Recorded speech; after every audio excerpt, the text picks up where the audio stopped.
Yeah, so Steven, we're starting straight from the cup. So let's just start off with, what are Steven's? By the way, soy football.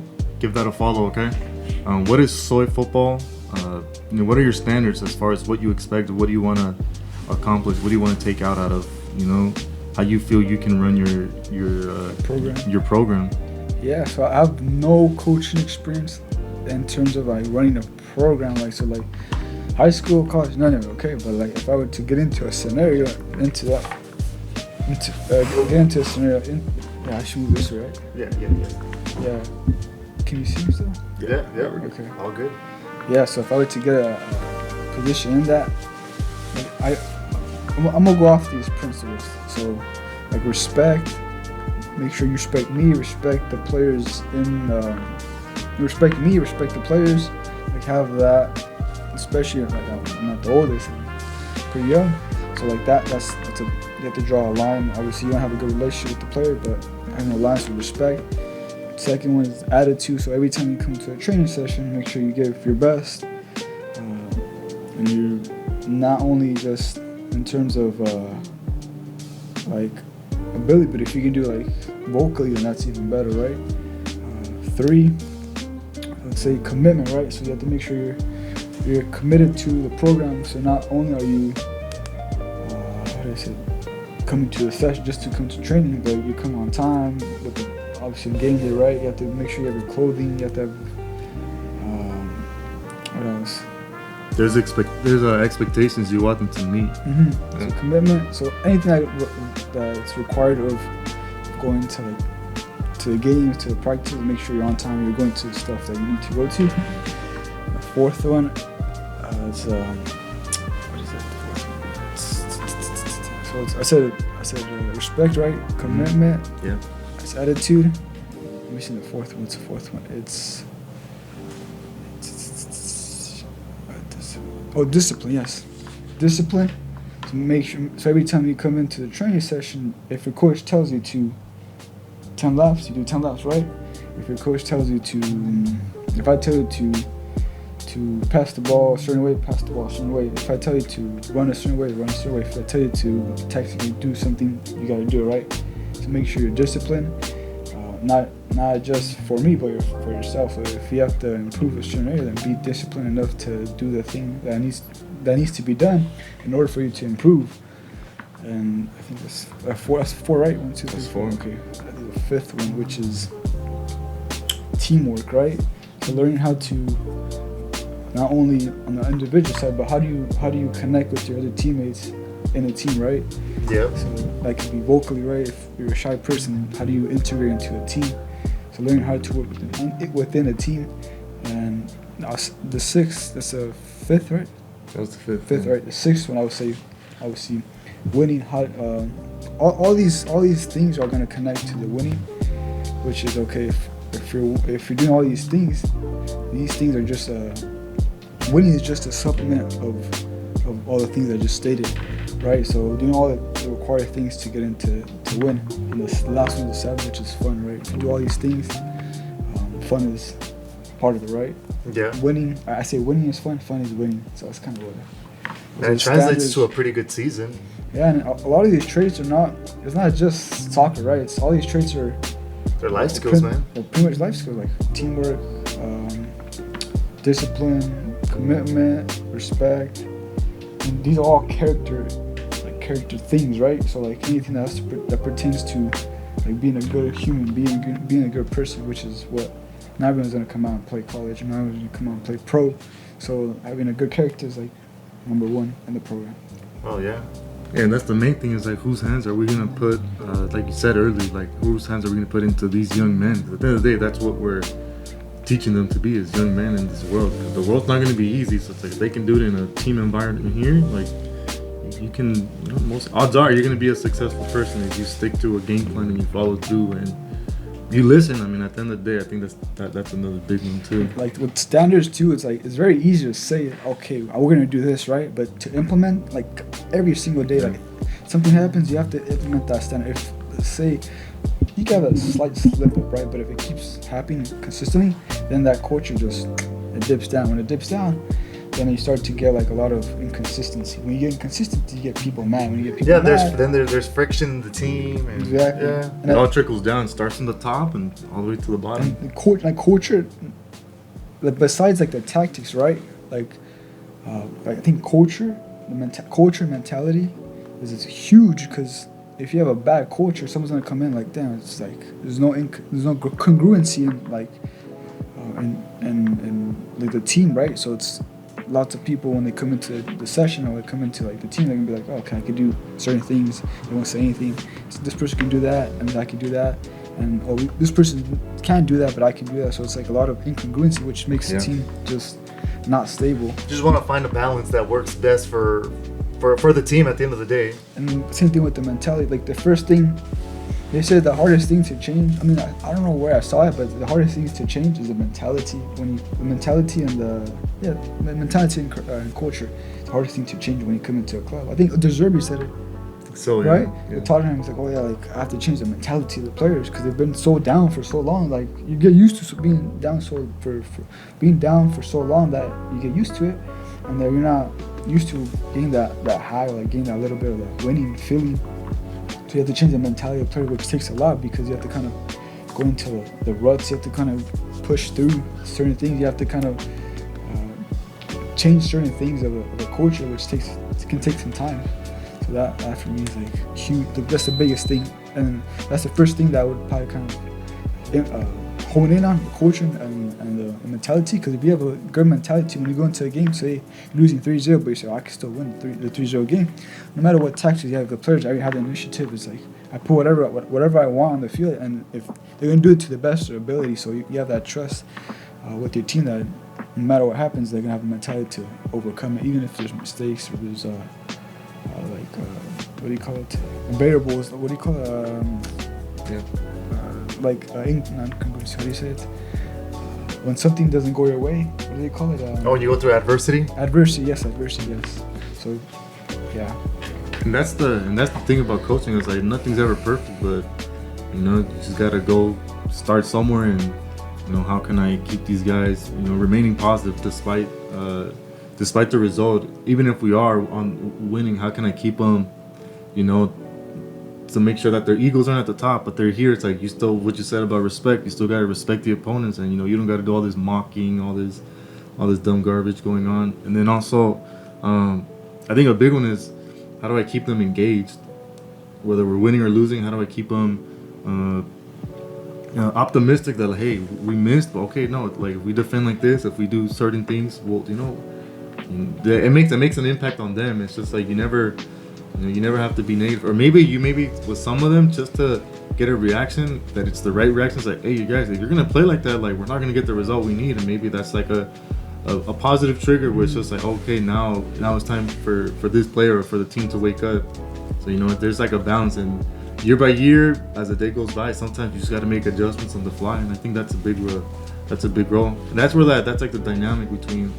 Let's just put 3 coaches that I think are, that are top, that are more popular in contemporary soccer. Put your face more in it. Can you see him right?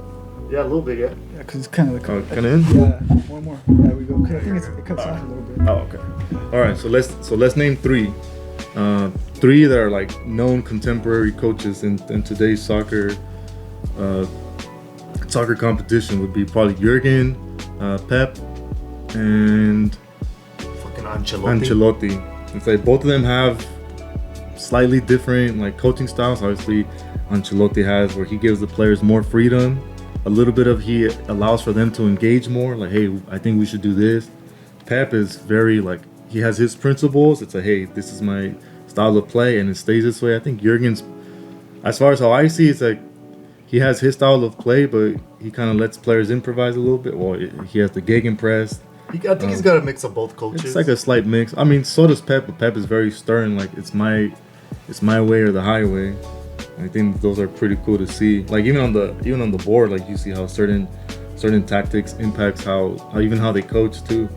The thing, at least in the youth game, like you can see which team has a mentality, right? Because if you watch LAFC, I've seen LAFC the LAFC Youth Academy on film and in person, and you can see when like the team does not. We're losing 7-0, 8-0. The team does not doesn't drop. It's like there. It doesn't matter what happens there, and that's something you have to train, right? Because if in training your training's like, oh, we had a really good game, boom, we drop our intensity till you have a break, right? The next day, and next day you come back. I mean, the day after your break, you come back, and it's like really low.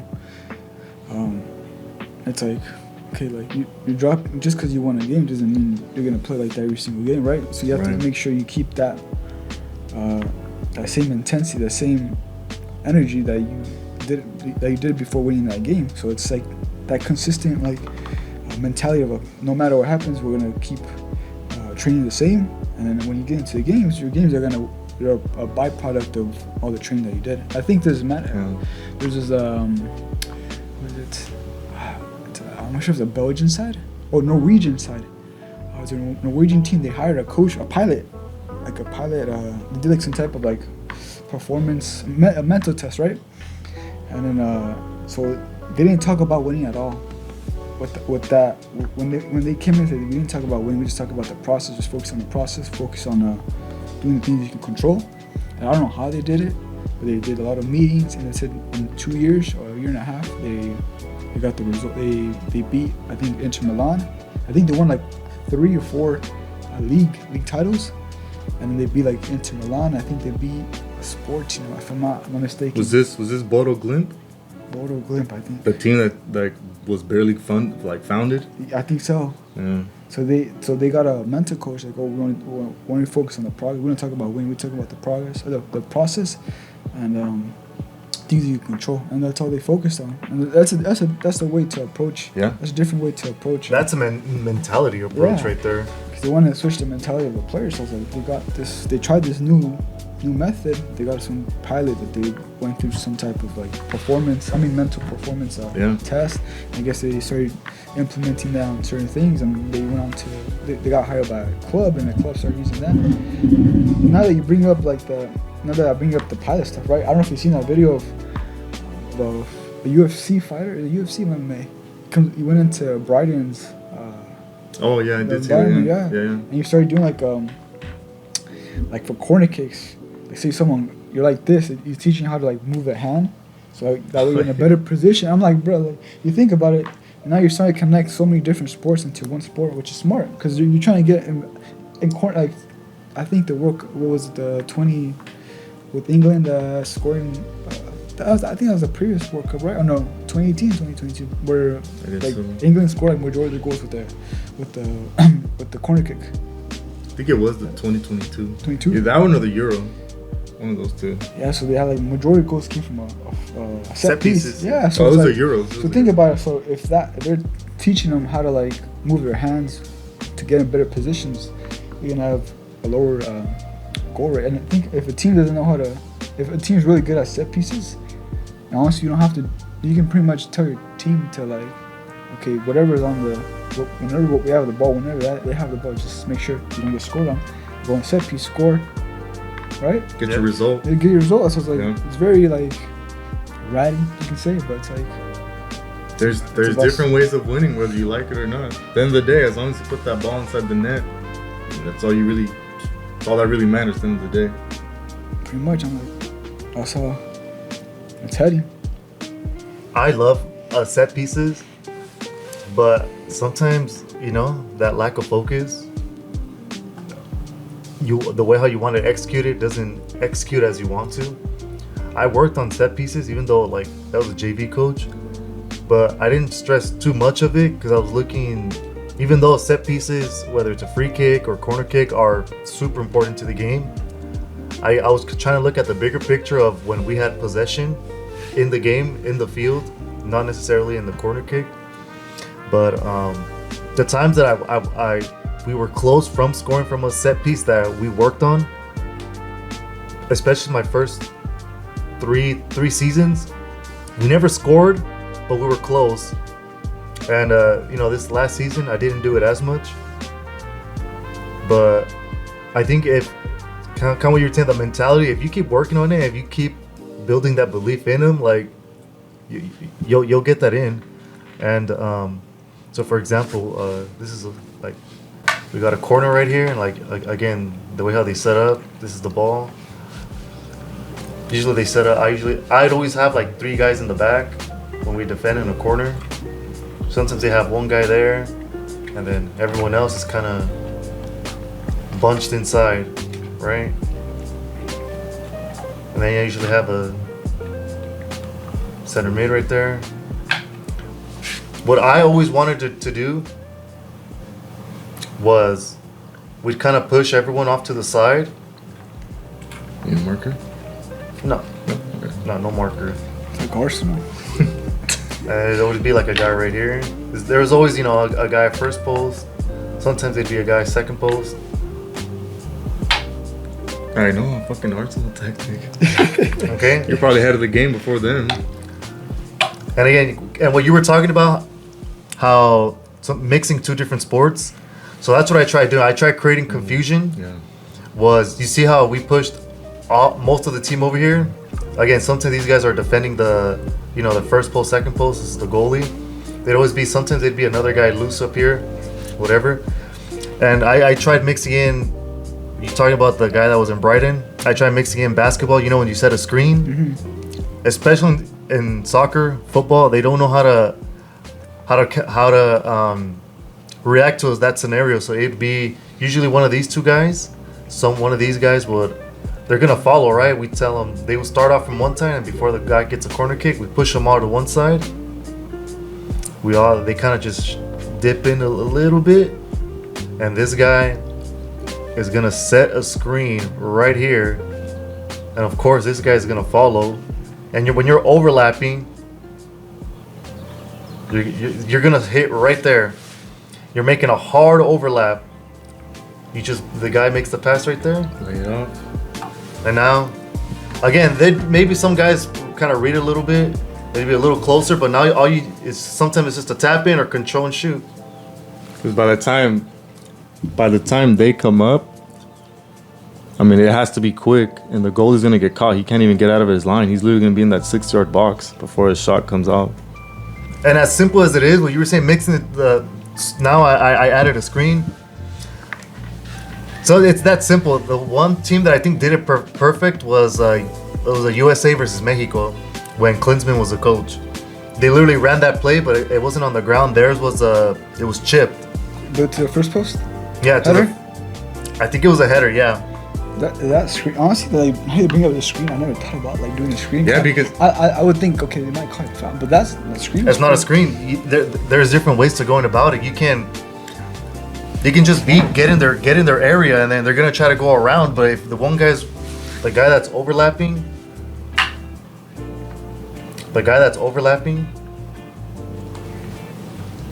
I'll just leave it to the side. Yeah, let's just put the ball back there, right? No, that's screening is smart, but you can't really just go into a guy and Well, no, right? Because then you'll get a foul, so you have to kind of just move up. Remember, we're not playing NBA rules. Yeah. No.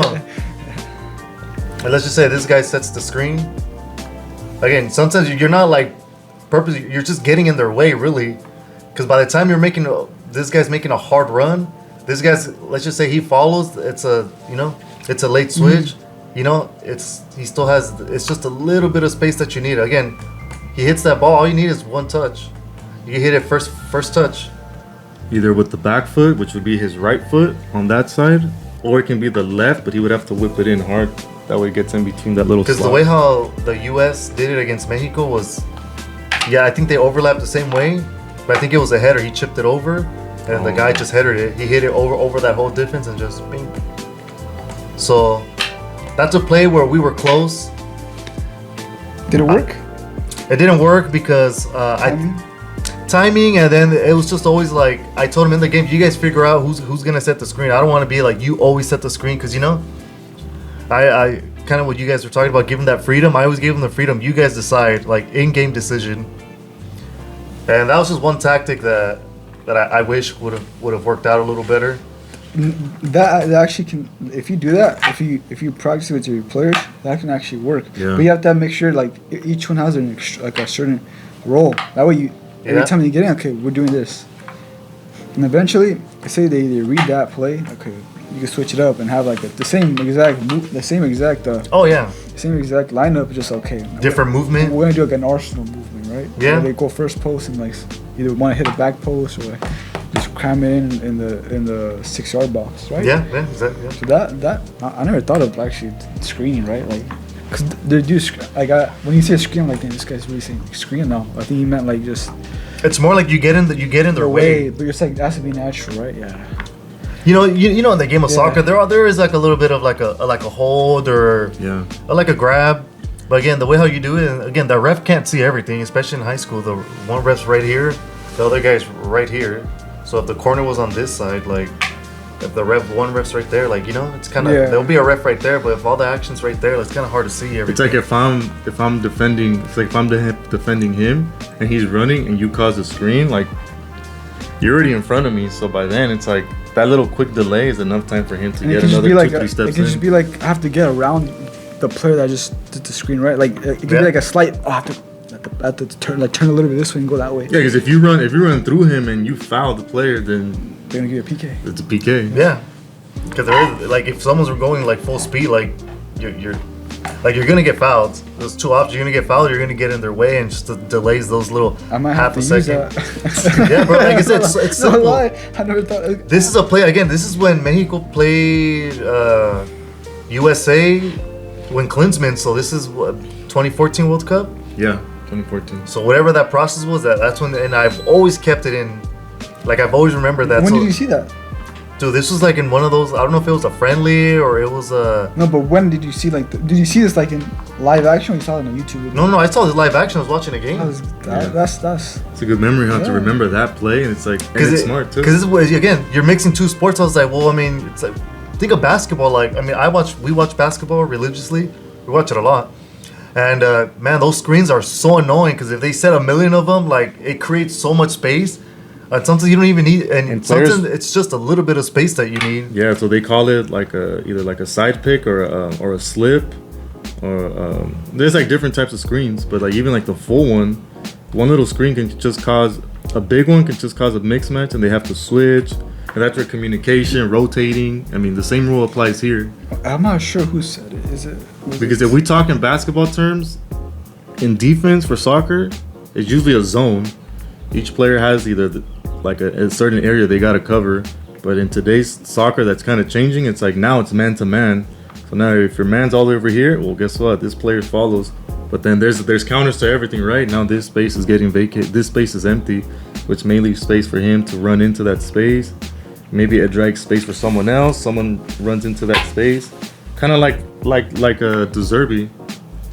You run into that space even though they're man marking now. So by him being here, by this guy making that run here, or even making that run out this way, it probably forces him to come this way, and space frees up right here. And now it's like it's different things. Now it's just making adjustments on the fly, just kind of seeing what the defender opposition is giving you, and then just kind of countering. And it's all like a game of chess. It's all about having an advantage and exposing their weaknesses, and then just kind of going from there. And it makes it sound easy, but obviously there's more to it. It's much more complex than that. I wanted to ask Steven this. I know you said that you like countering. Possession is good, but at times the end of the goal is how fast can you attack the defenders? How fast can you score? So can you explain, like, if I don't whoever wants to be in the possession, they have possession and you win it? Say blue has possession. What's your best way of countering of a team that's pressed really high with possession? You want to do it the other way? Flip it the other way? Oh yeah, if you want, yeah. Did you get the question I'm asking? Yeah, I know exactly what you're saying. So you can. So now that you bring up. Okay. Now that you bring that up, right? So transitions. Really, is knowing when to attack, and it really depends on what type of what's it called? What type of players you have, and you really want to have your best players or the fastest players in transition, right? So we're gonna have so blue is defending, right? So, Blue's defending? Yeah. Oh, okay. Blue is defending. So you really want to put your players. I mean, that's the way I think about it. You really want to put your players in good spots to what's it called, to then transition. Blue's defending. Okay. Is this a low block on blue or a mid block? Let's say the ball. Oh, it's like Blue's defending, right? So you really want to put your players. What is this at 10? Okay. You really want to put your players in the best positions to transition, right? So it would really depend on who. Like the one way I would want to transition is kind of having your better player, better winger, or your player that you know that if that guy gets the ball, he's gone, right? So probably putting a little bit slanted, a little bit higher. So say you guys are up, right? You guys are up. This guy probably sits back. So I'll probably sacrifice a little bit here. Probably drop in here. So having a winger a little bit higher, even if you have to sacrifice the 10 to kind of maybe shift over to the right, or kind of stay inside, kind of like this. So it just depends on the situation, right? But really having someone that's a little bit more able to counter and transition quickly in a better spot, and that could be the 10 as well. So say you have a good 10, right? You could be having this 10 out in this width, or having this 10 out in this area, even if he's not doing anything.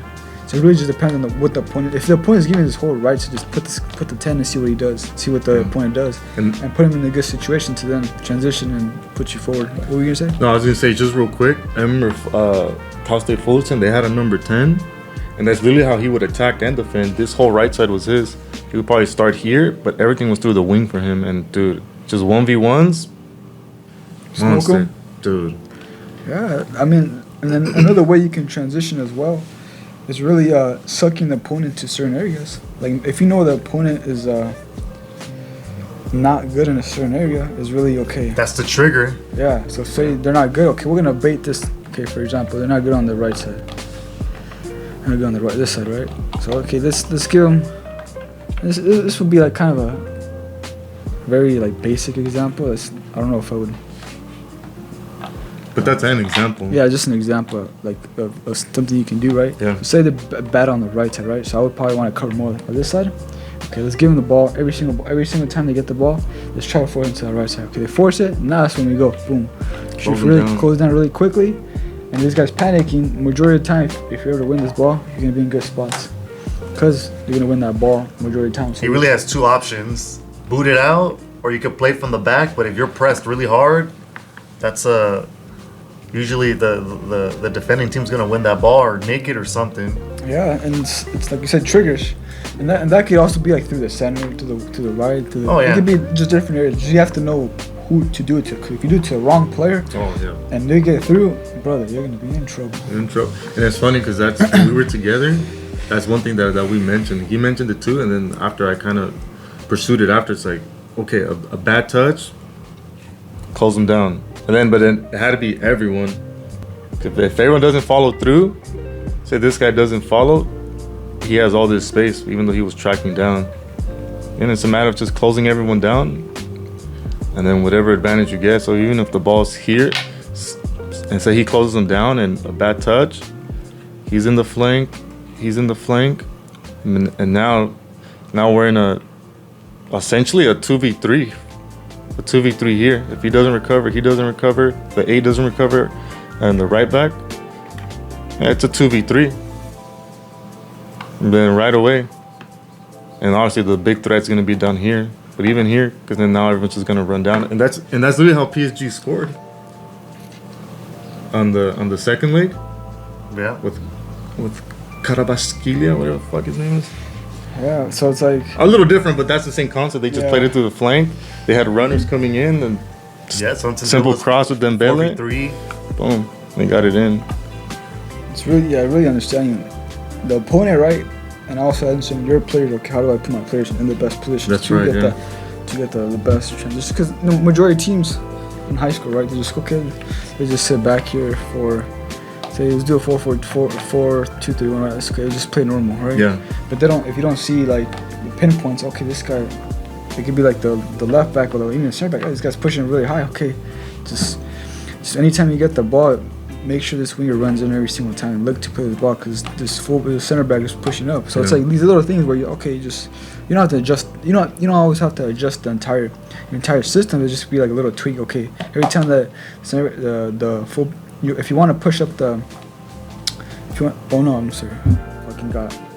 what's it called? I lost track. It's all good. Yeah. So say you want to really attack a certain area because say the center back is pushing up, right? Yeah. Slightly pushing up. Okay, you gotta take a push. Okay, make sure if you get the ball, look first into this area to attack because it's a weak point.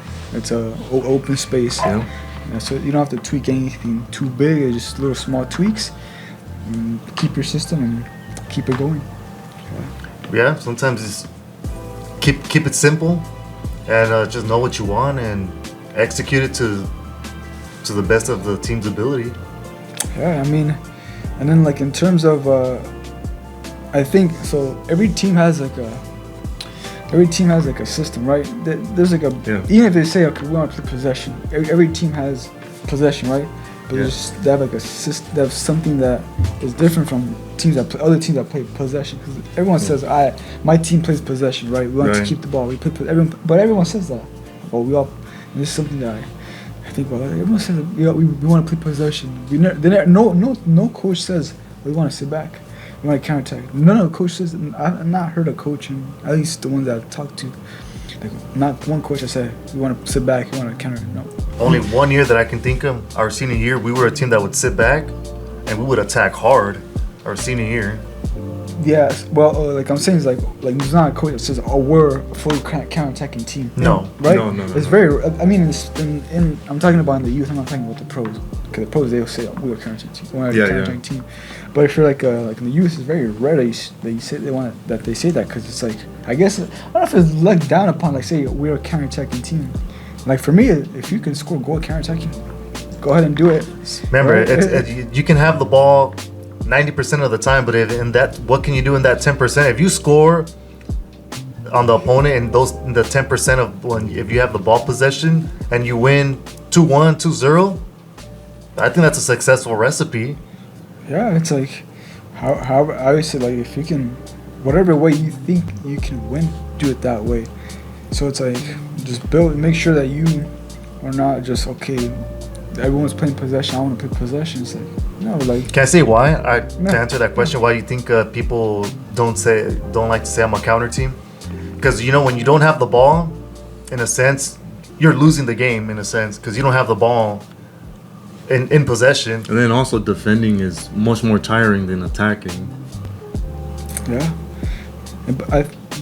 with what you said, right?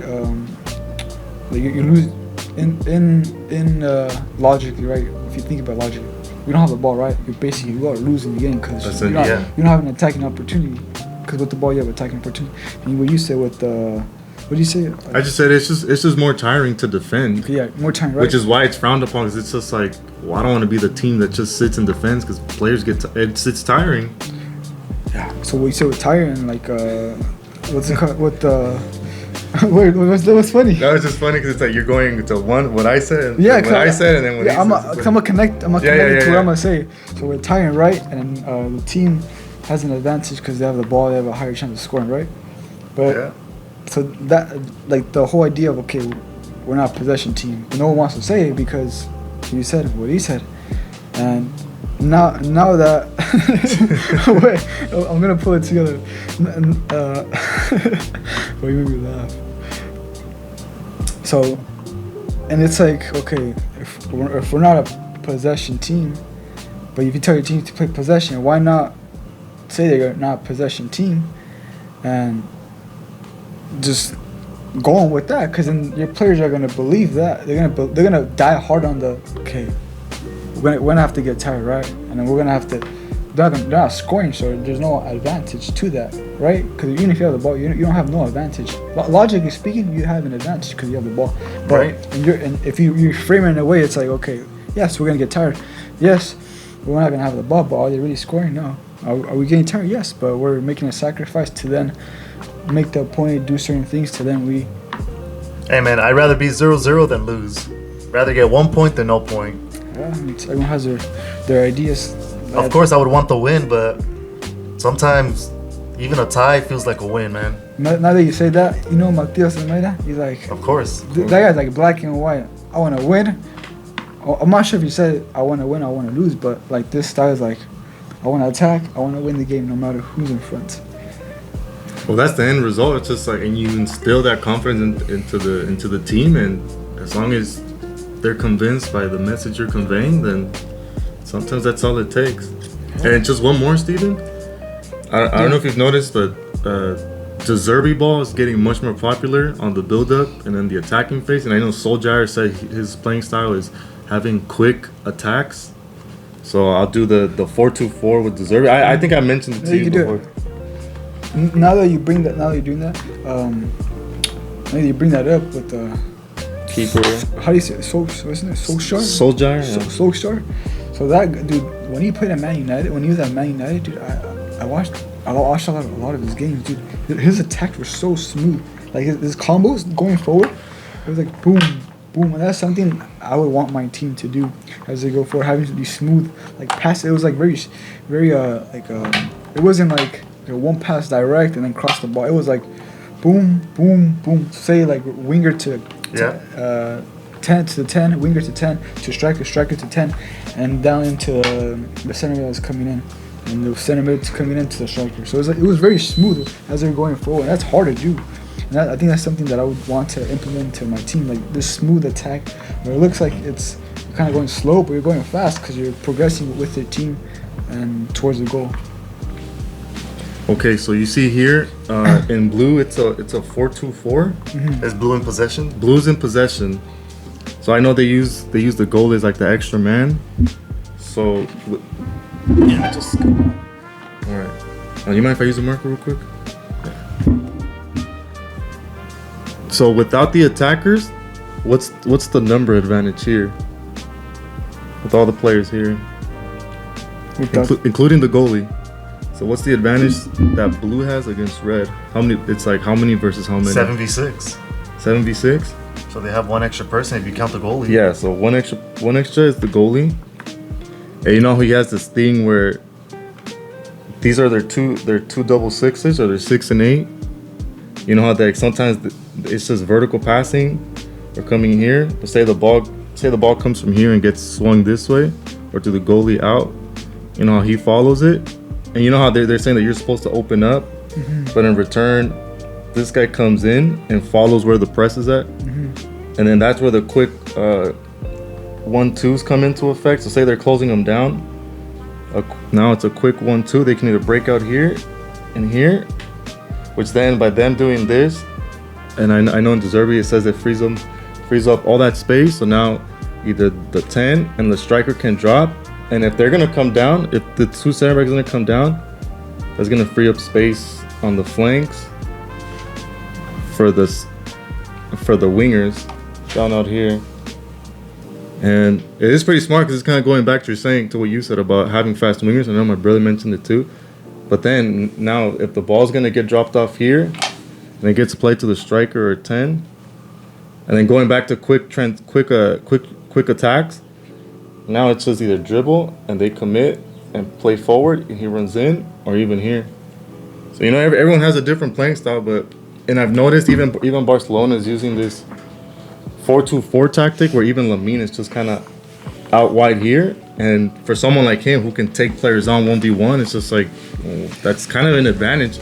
But I've noticed the 4-2-4 build-up and attack is probably what I've noticed in this past couple years, it's getting much more popular, and that's from all De Zerbi. The thing is, it's so hard. Like, how do you? Because you're pretty much man to man, right? Yeah, and yeah. So let me mention that too. That's also as a result of man marking. So you're man to man, and so as you erased it out, I'll show you. So you're man to man. So there's so many different ways to even take that ball out. So like you said, you can have the two strikers come in and have this space open up, and for the winger to run into. Yeah. There's so many like different ways to like even to play this ball out. You can have these midfielders closer, and what more space here, further out. You have more space for the what? For the center back. And this guy come in, become almost like a 10. You see, this guy could come in and run in. Or this guy could come in, boom, follows. The space is left. So there's so many. So you're pretty much man to man. Oh shoot, did I miss it? Okay, put this one right here. You're man to man. There's so many different ways to do it. And I've seen something. Was it in the Wingers? I'm not sure. Okay, it was something like this.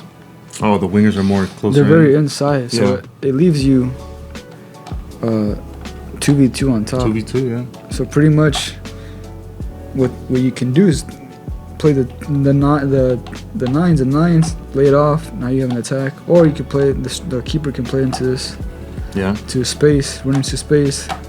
So there's like different ways to even set up this 4-2-4, and if you really want to go through like what's it called? Like if you really want to create like variations and like unpredictability, you can do so many different ways, right? Yeah. There's so many ways around it. But you just have to make sure it's like you practice it enough to the point where your players can do it. Or if not, you're gonna lose a lot of loose balls into different areas because they're not gonna know what to do, right? And the main thing is, I know with the Zerbi ball, it's probably like the most fun to watch when you get into those attacks. It's a lot of one-on-one. It's a lot of one-on-ones, but also on the build-up. I mean, you can get scored on a lot, and you can also get a lot of scoring opportunities. But there is a big risk playing from the back like that. It's risky, but you know, it's a kind of a give or take if you're willing to risk playing like that. And it's a lot of one touch pass. 1-2 touch, a lot of wall pass, just kind of breaking lines or breaking the press. I mean, it's risky, but if you can execute it, then then by all means go for it. If it means you can get an advantage, then use your goalie, play it out long, rip it out long, and if that's what works, then go for it. But that's kind of the advantages and disadvantages. And the big idea that you have to get when you play out the back is the timing. Like say you play short, right? At least the idea that De Zerbi has is like the timing of things. So when you play that ball, like what is that opponent gonna do? Cause I remember like I told you guys about those. Like stepping on the ball, right? Yeah. Like pauses and see what you just step on the ball, see what you can do it for like 20-30 seconds, see what the opponent does. Yeah. If they want to press, they want to press. If they don't want to press, see what they do when you step on the ball. So it's certain things like that, right? On the timing, for the timing of a play. So like, okay, for example, the keeper has the ball. Say the strikers are here, right? Tight. Plays the ball to the center back. Say the striker, the striker's in the press, right? Yeah. But if you pass it right here, right, the striker doesn't need to run as much, and there's not going to be enough space for this ball. If the ball wants to be played here somehow, there's not going to be enough space to play this ball here. So say this guy, you time, okay, he's getting close enough, boom, play it. Now there's space here. Now you can put this breaks out exactly. So it's really the timing of things, and the timing of setting up plays, and and it goes back to the idea of like possession, right? You want to possess. But if you're not thinking of like the timing of the opponent, right? That you're not thinking of, okay, how am I gonna attack us? How am I gonna open up a space? Because the opponent is just sitting back. Oh, we're playing possession, we're playing pretty. But if you're not timing you're not moving the ball with a purpose. Okay, I'm gonna get really close to my teammate to pull them in and expose the space that they just left open, and then attack to create an opportunity. So we're not thinking of the timing of timing and space of a play. It's difficult to just say, difficult to create chances and say that we're doing something effective. Yeah, and that's the main key right there. Yeah. Well, all right, Coach Richie, Coach Steven, Coach Big Jess. There you go. I mean, this is one of many tactics that I think we'll be able to share and kind of work together on this and see how we can see different points of view. And I kind of liked how we were able to use the board here, so it was pretty helpful. So yeah, we'll go from there. I think I'm gonna use that. I think I'm gonna do my own segment, like just board. There you go. Yeah, give me an idea. All right, coaches. Keep it simple, man. Yeah. You're right. Oh yeah, we always tell the guys that KISS. They're like The acronym KISS. What does that mean? You know what KISS is? Keep it super simple. KISS. So If a kiss is that sweet, then that should you play as well. You guys made that up, or you guys found that? Yeah, no, we've used that like 2 years he ago. made it up. You made it up? KISS, keep it simple. Keep it simple. Because I'd always say KIS, keep it simple, but I was like, KISS, just add another S, keep it super simple. That's say on the video. You say kiss. KISS. Oh, they know what it is. Then be like, bro. The point is like, what are they saying? Yeah, what's going on? Yeah. Well, yeah, there you are. KISS. If I have it's to that use sweet, that. if it's that sweet, then fucking do it. I might have to use that. There you go. Kiss. KISS. That way they're doing too much. Kiss. KISS. All right, Just you like guys. that. Signing off.